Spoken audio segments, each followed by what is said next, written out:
Boa tarde. Está começando a cobertura especial das eleições 2018 pela TV UFG. Você acabou de conferir a reapresentação do Conexões Jovens sobre representatividade e participação política da juventude. E agora nós estamos ao vivo para falar mais de política. E no primeiro programa de hoje você confere um balanço sobre as eleições 2018 e também a respeito do cenário político brasileiro. Nós também vamos falar sobre a votação no exterior. E você pode você pode contribuir, com a nossa cobertura, mandando a sua pergunta ou a sua sugestão pelo e-mail jornalismo@tvufg.org.br ou então por uma mensagem no WhatsApp, no 99181-1406. Para começar, vamos para algumas informações gerais sobre o pleito em todo o país. Em 2018, 3.300.000 títulos de eleitor foram cancelados, por não terem verificação biométrica. A decisão de suspender os títulos foi julgada pelo Supremo Tribunal Federal na última semana de setembro. Alguns partidos entraram com recurso por considerar que a suspensão prejudicaria o resultado das votações. Na votação final, o STF considerou que a suspensão não afetaria os números finais das urnas, porque, segundo o Supremo, o número de cancelamentos corresponderia a apenas 0,4% dos votos. E segundo o balanço publicado pela Polícia Federal, 134 pessoas foram conduzidas para a superintendência suspeitas de crimes eleitorais nesse domingo. Ainda segundo o balanço, foram registradas cerca de 900 ocorrências eleitorais em todo o país. Entre elas estão transporte ilegal de eleitores, compra de votos e boca de urna. Já nos dados da Polícia Rodoviária Federal, ocorreram mais de 200 prisões por suspeita de crime eleitoral. Um crime registrado nesse ano está relacionado ao registro de vídeo e selfies na cabine de votação. No Rio de Janeiro, uma mulher foi presa depois de registrar uma selfie com a urna eletrônica. A prática é considerada crime eleitoral e está sujeita a multa de até R$15 mil. E em todo o Brasil, 964 urnas foram substituídas ao longo do dia. Só em Goiás foram 93 casos. Para o Tribunal Regional Eleitoral de Goiás, o balanço é positivo, já que, segundo o órgão, as substituições das urnas ocorreram conforme o protocolo previsto pelo TRE. E alguns eleitores goianos relataram problemas com as urnas eletrônicas. Na denúncia apresentada por eleitores, é alegado que ao votar para presidente, a foto do candidato não estaria aparecendo e que os votos estariam sendo autocompletados. Mais tarde, a Justiça Eleitoral divulgou uma nota em que afirmou que as mensagens que estão sendo divulgadas são falsas. Ainda segundo o TSE, são utilizados modelos de urna eletrônica diferentes e que o tempo de processamento é diferente dependendo do ano de fabricação do aparelho. Ainda segundo a Justiça Eleitoral, não existe a possibilidade da urna autocompletar o voto do eleitor e que isso pode ser comprovado pela auditoria de votação paralela. E agora vamos conferir algumas informações sobre a votação de brasileiros no exterior, com o nosso correspondente, professor Hugo Tomazetti, direto de Sevilha, na Espanha. Isso mesmo, Camilo. O Conexões Especial Eleições 2018 também acompanha a movimentação internacional das eleições brasileiras. Esse processo começou ontem na Nova Zelândia, por volta de 4 horas da tarde aí no Brasil, com os primeiros brasileiros indo às urnas para votar para presidente e vice-presidente. Lembrando que quem está fora do Brasil e regularmente inscrito em consulados e embaixadas pode votar para presidente e vice-presidente. Esse processo começou, como eu disse, na Nova Zelândia, logo pelo Sudeste Asiático e para os mais de 90 países onde o Brasil tem representação diplomática. Cerca de 500 mil de brasileiros está apto a exercer o direito do voto. Por exemplo, aqui na Espanha, são cerca de 20 mil brasileiros que podem votar, ou em Madrid ou em Barcelona, dependendo da sua inscrição eleitoral. E claro, os principais jornais internacionais, tanto dos Estados Unidos como aqui da Europa, estão acompanhando a corrida, sobretudo a corrida presidencial brasileira, inclusive habilitando páginas de acompanhamento em tempo real daquilo que está acontecendo aí no Brasil. Tratando Jair Bolsonaro como candidato de extrema-direita e Fernando Haddad, que polariza a eleição brasileira nesse momento, como o candidato da ala mais socialista. Para hoje é isso e a gente volta a qualquer momento com outras informações do cenário internacional. Hugo Tomazetti, direto de Sevilha, para o Conexões Especial Eleições 2018 na TV UFG. Bom, e agora nós vamos fazer uma análise do dia de votação e também da campanha eleitoral 2018. E para nos ajudar a fazer isso, nós temos um convidado aqui no estúdio, professor da Faculdade de Administração, Ciências Contábeis e Ciências Econômicas da Universidade Federal de Goiás, professor Everton Rosa. Muito obrigada pela presença, professor. Eu que agradeço. Bom, professor, para começar, qual é a avaliação que o senhor faz da campanha, já que esse ano foi um pouco menor do que nos outros anos, houve uma mudança eleitoral antes do período de campanha. Que perspectiva o senhor, que análise o senhor faz desse período? A campanha foi bem diferente dos anos anteriores, tanto na questão do financiamento quanto na questão do tempo, né? Candidatos de partidos nanicos tiveram bastante representatividade nas redes, então acho que a internet teve papel crucial nessa eleição, diferente de qualquer outra, né? Sem comparação, partidos grandes com muito tempo de TV não tiveram bom desempenho. E no caso do Brasil, está um pouco complicado separar o papel do efeito da tecnologia com a questão da polarização política, né? Porque a questão da tecnologia com certeza influiu, então as redes estão aí, né?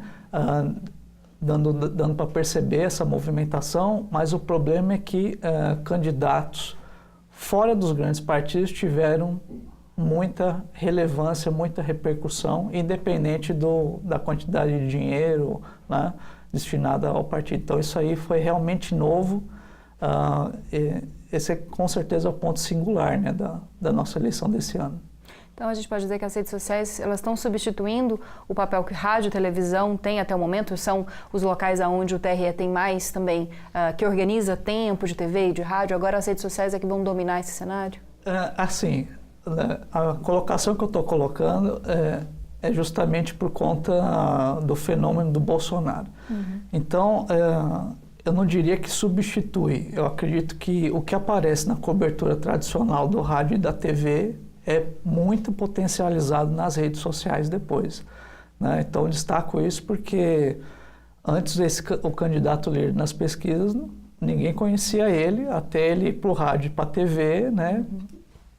A discutir pontos talvez marginais, né, do ponto de vista do país, e aparecendo lá, depois isso aí foi capitalizado nas redes sociais. Então não vejo como uma coisa compete com a outra, eu vejo que uma coisa é potencializada pela outra. Então se talvez esse candidato não tivesse tido o espaço que teve, antes do período eleitoral, evidentemente, não teria a repercussão que teve nas redes sociais. A mesma coisa com o Donald Trump.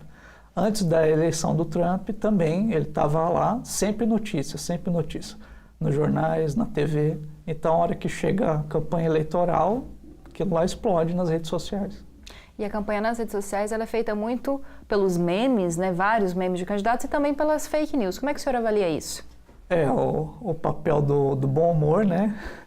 O papel do bom humor na questão dos memes, claro, isso é a parte importante, né, da criação da cultura do partido, da mensagem dele, né? E, infelizmente, esse é o desafio do nosso tempo, como que faz para lidar com as fake news, porque o que parece, né, ela muito presente nas redes, não há... É difícil também falar em como controlar isso, né? Então, pelos levantamentos que eu pude observar, muitas das fake news são compartilhadas entre a própria família, nesses grupos de WhatsApp e tudo mais. Então, bem, boatos sempre existiram, né? E agora nós só temos uma ferramenta que potencializa o lançamento de boatos no sistema, e antes a gente já não tinha um sistema, vamos dizer, adequado para corrigir quando se descobre que o boato é falso. E a gente continua sem isso. Então, é muito fácil difamar e muito difícil você corrigir a reputação de uma pessoa. Então, esse aí é o sinal dos tempos, né? Professor, em relação ao que o senhor falou no início, da mudança das campanhas, né, do dinheiro que é investido, do valor investido. A gente tem a campanha do Daciolo, por exemplo, que ele diz que aí gastou poucos milhares de reais, ou nem isso, né, R$700. Como é que o senhor vê essa alteração do financiamento de campanha? É positivo, não? Campanhas como essa do candidato à presidência Daciolo também, elas são viáveis nesse momento? Tudo depende do objetivo. O objetivo declarado é que é uma candidatura à presidência, mas nós sabemos que não é, né? Essas candidaturas mas nanicas são para pautar alguns aspectos, alguns pontos relevantes do partido, criar um nome, uma imagem para outras eleições, nem digo eleições presidenciais. Então, é uma forma de você ganhar notoriedade, né? Então, é isso que acontece. Assim, se eu disser que é inviável isso, quer dizer que eu seria dizer que o viável é a candidatura dos milionários. E isso é muito, muito errado e muito nefasto, né? Acho que essa questão do financiamento público é uma tentativa de você resolver, acho que um dos problemas que está mais claro para a população em geral, que é o financiamento privado de campanha, né? Leva à corrupção, leva a um compromisso do governo não com o cidadão, mas com quem financia, né? Então, assim, são medidas para tentar corrigir esse problema, não sei até que ponto isso aí será corrigido, né? O ideal, na minha opinião, é que todo financiamento fosse público, sem financiamento privado, direto né? Ainda você tem, né? Claro, tem agora limites e tudo mais, mas, na minha opinião, deveria ser o financiamento público inteiro para as campanhas, né? Agora, a divisão desses fundos, acho que tem que ser melhor revista, mas é aquilo lá, para o sistema eleitoral nosso ser mais eficiente, mais adequado, mais transparente, imagino que a gente deveria ter uma reforma partidária, né? Muitos partidos, isso acho que é um consenso, né? Partidos de aluguel e tudo mais, então acho que isso teria que ser revisto, né? E aí um fundo público, acho que deveria ser o tempo igual para os candidatos disputarem, né? O tempo na TV, tempo de rádio, deveria ser para ser, no mínimo, justo, né, ouvir as propostas dos candidatos. Dessa forma, talvez os grandes partidos com as grandes campanhas também não ficassem tão privilegiadas, né? Exatamente. Tá certo, professor. A gente vai para um intervalinho agora e eu espero que você continue acompanhando a programação da TV UFG nessa cobertura especial das eleições 2018. Você pode assistir a gente pelo 15.1 do Sinal Aberto, pelo 21 da NET Goiânia ou pelo 15 da Gigabyte HD TV. A gente volta daqui a pouquinho com mais esse debate a respeito da campanha eleitoral desse ano e também do dia de votação nesse domingo, dia 7 de outubro de 2018. A gente volta rapidinho.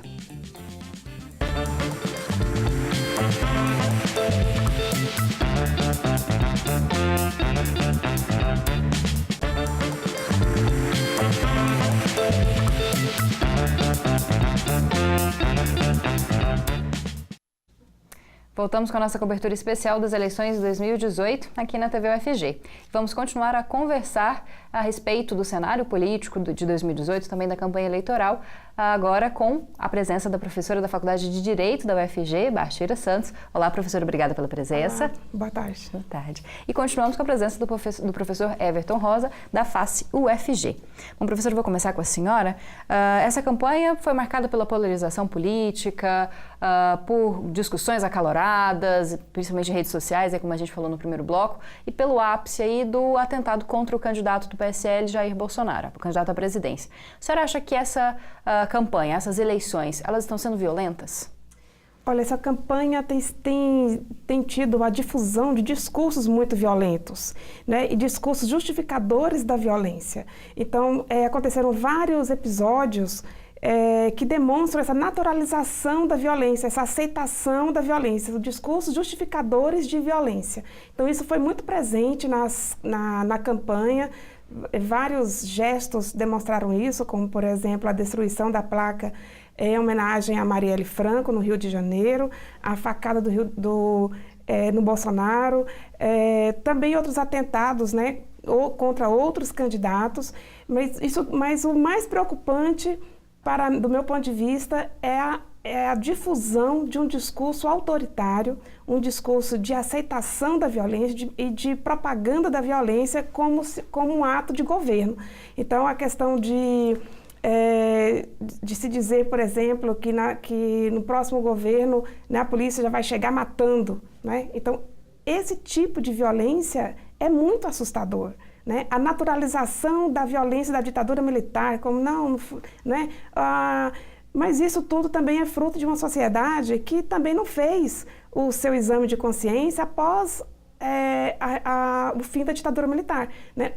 O presidente do Supremo Tribunal Federal chegar a dizer que não houve uma ditadura, que houve um movimento, né? Então isso tudo demonstra que nós realmente não fizemos, né, um dever de casa no sentido de fazer uma revisão do que foi feito e fazer as mudanças estruturais necessárias no período democrático, né, para que a nossa democracia estivesse hoje mais consolidada. Infelizmente não está por conta de uma série de fatores e governamentais que deveriam ter sido feitos e não foram feitos.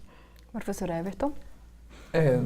Na minha opinião, a violência é algo natural ao homem. O que acontece?